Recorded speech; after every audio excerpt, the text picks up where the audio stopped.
Bagaimana kalau sosok paling menakutkan dari masa kecil kita, Mak Lampir? Sebenarnya bukanlah hantu. Bagaimana kalau dia adalah korban? Seorang putri kerajaan yang hancur lebur karena cinta.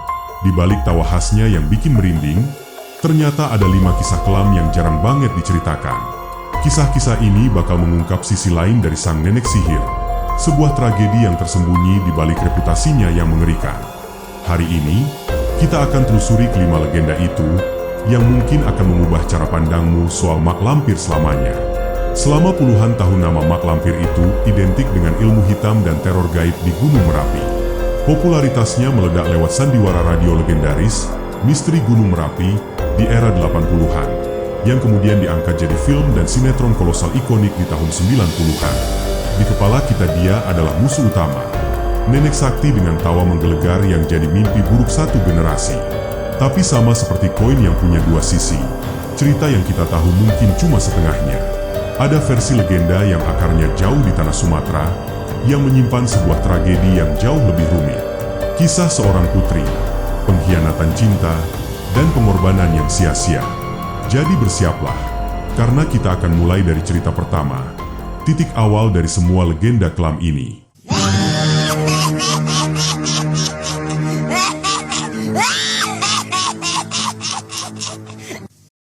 Cerita pertama, patah hati sang putri dari kerajaan Champa. Jauh sebelum dikenal sebagai nenek sihir, legenda menyebut bahwa Mak Lampir adalah seorang putri cantik jelita. Menurut cerita yang beredar turun-temurun, nama aslinya adalah Siti Lampir Maimunah, seorang putri dari kerajaan Champa kuno, sebuah peradaban di wilayah Vietnam Selatan dan Tengah sekitar abad ke-7. Jauh banget dari citranya sekarang, Siti Lampir muda adalah gadis yang baik hati dan sangat pemalu. Sampai suatu hari, takdir mempertemukannya dengan seorang pengembara gagah yang singgah di kerajaannya. Pemuda itu adalah Datuk Panglima Kumbang. Namun menurut legenda ini, dia bukanlah manusia biasa. Dia adalah seorang panglima dari alam gaib dan pemimpin dari kelompok legendaris 7 manusia harimau. Meski datang dari 2 dunia yang berbeda, cinta tumbuh di antara mereka. Pesona Panglima Kumbang berhasil memikat hati Siti Lampir, dan perasaan itu pun berbalas. Sayangnya kebahagiaan mereka nggak bertahan lama. Hubungan antara putri manusia dan panglima dari alam siluman dianggap aib.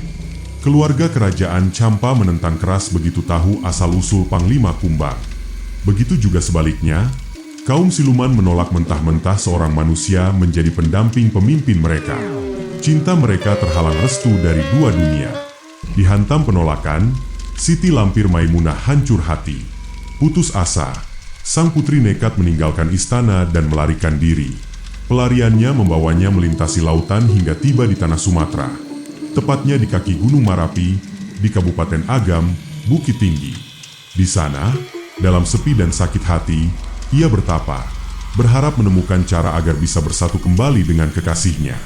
Tapi di tengah pertapaannya, takdir justru mempertemukannya dengan sosok pertapa sakti yang mengubah hidupnya selamanya.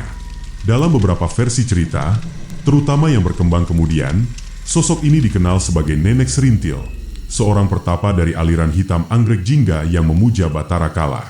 Di bawah bimbingan sang guru, Siti Lampir mulai mempelajari ilmu hitam, mengubah dirinya dari seorang putri yang patah hati menjadi wanita dengan kekuatan gaib yang dahsyat. Dari sinilah nama Mak Lampir mulai lahir.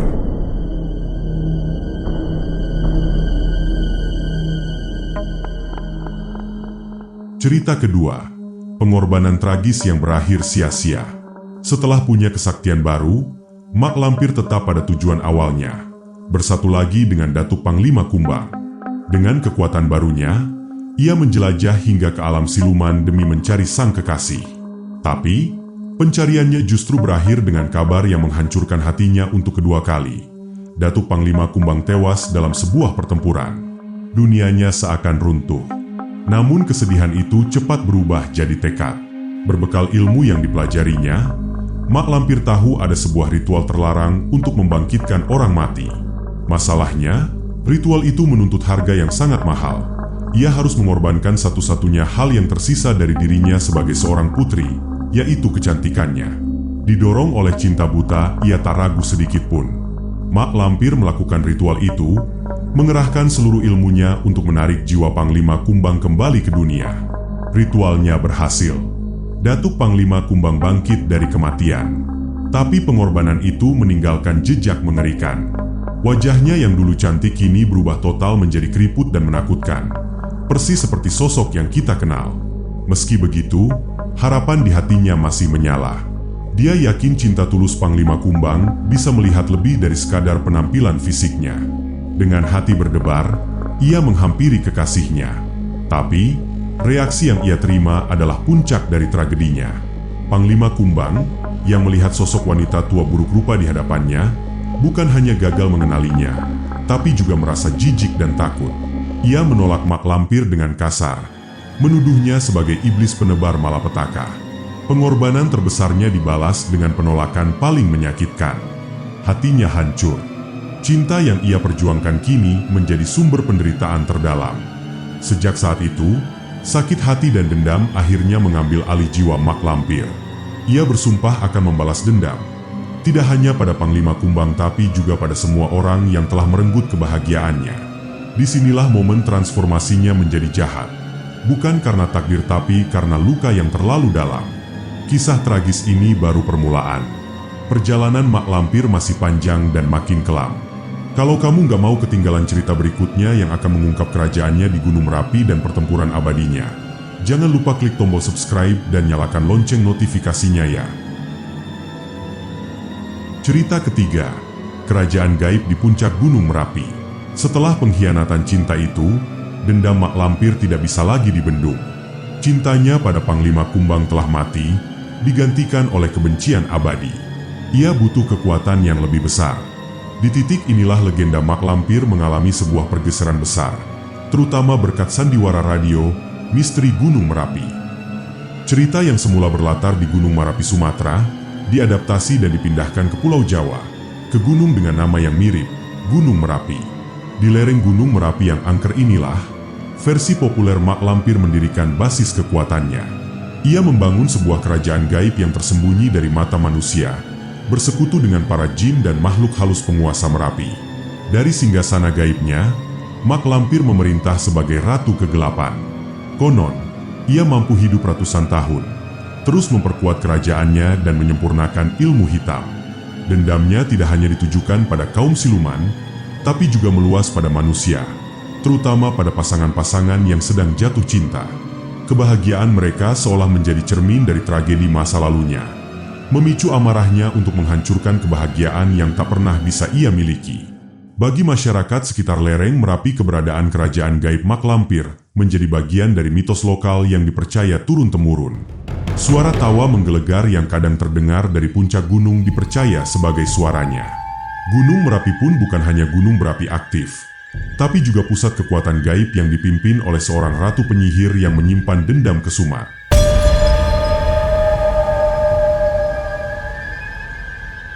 Cerita keempat, pertempuran abadi melawan Kiai Ageng Prayogo. Kekuasaan Mak Lampir di Gunung Merapi tentu saja tidak dibiarkan begitu saja. Dalam versi cerita yang diangkat oleh sandiwara radio dan sinetron, teror yang ia sebarkan menjadi ancaman besar bagi keseimbangan dunia. Namanya sampai ke telinga para pendekar aliran putih di tanah Jawa. Salah satu yang paling gigih menentangnya adalah seorang pendekar sakti bernama Kiai Ageng Prayogo. Menurut alur cerita di sinetron Misteri Gunung Merapi, Kiai Ageng Prayogo adalah seorang murid Sunan Kudus yang ditugaskan oleh Sultan Kerajaan Demak untuk membasmi ajaran sesat Mak Lampir. Pertarungan antara keduanya bukanlah duel biasa, melainkan perang gaib antara dua kekuatan raksasa. Ilmu hitam Batara Kala milik Mak Lampir melawan kekuatan spiritual aliran putih Kiai Ageng Prayogo. Pertarungan mereka dikisahkan mengguncang dunia gaib dan nyata. Langit di sekitar Merapi menjadi gelap oleh benturan ajian-ajian sakti. Pada puncaknya, Kiai Ageng Prayogo berhasil mengalahkan sang ratu ilmu hitam. Tapi, Mak Lampir tidak bisa dibunuh. Satu-satunya cara menghentikannya adalah dengan mengurungnya. Kiai Ageng Prayogo kemudian menyegel Mak Lampir di dalam sebuah peti mati khusus yang permukaannya diukir dengan ayat-ayat suci Al-Quran sebagai segel gaib. Sebelum peti itu benar-benar tertutup, Mak Lampir meneriakkan sumpah yang mengerikan.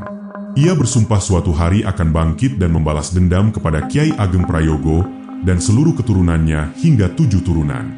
Sumpah inilah yang menjadi benang merah utama dalam sinetron, di mana ratusan tahun kemudian, peti itu tak sengaja dibuka dan melepaskan kembali teror mak lampir ke dunia. Cerita kelima, mak lampir sebagai penjaga keseimbangan alam. Di antara semua kisah horor dan dendam, ada satu perspektif yang paling jarang diungkap, yang menempatkan mak lampir bukan sebagai hantu tapi sebagai penjaga keseimbangan alam. Menurut beberapa kepercayaan lokal, terutama di sekitar kawasan pegunungan seperti Merapi, kemunculan mak lampir tidak selalu berarti malapetaka. Sebaliknya, ia sering dianggap sebagai sebuah pertanda atau peringatan. Ia dipercaya akan muncul ketika manusia mulai serakah dan merusak lingkungan. Dalam versi ini, mak lampir adalah personifikasi dari alam yang murka. Tawanya yang menggelegar bukanlah tawa kejahatan, melainkan gema dari gunung yang terluka. Ia diyakini menjaga jalur-jalur keramat yang tidak boleh diganggu manusia. Siapapun yang melanggar pantangan atau berniat jahat di wilayah kekuasaannya akan berhadapan dengan murkanya. Jadi, rasa takut pada mak lampir secara tidak langsung berfungsi sebagai kontrol sosial untuk menjaga kelestarian alam dan menghormati dunia gaib. Kisah ini mengubah mak lampir dari sekadar penyihir jahat menjadi penjaga yang ambigu. Ia memang menakutkan, tapi ketakutan itu bertujuan melindungi sesuatu yang lebih besar. Ia menjadi simbol peringatan bahwa alam punya batas kesabaran. Jika manusia terus merusaknya, maka mak lampir, sebagai wakil kekuatan alam yang liar, akan bangkit menuntut balas. Ini adalah sisi paling tak terduga dari mak lampir, sebuah kearifan lokal yang tersembunyi di balik tawa seramnya.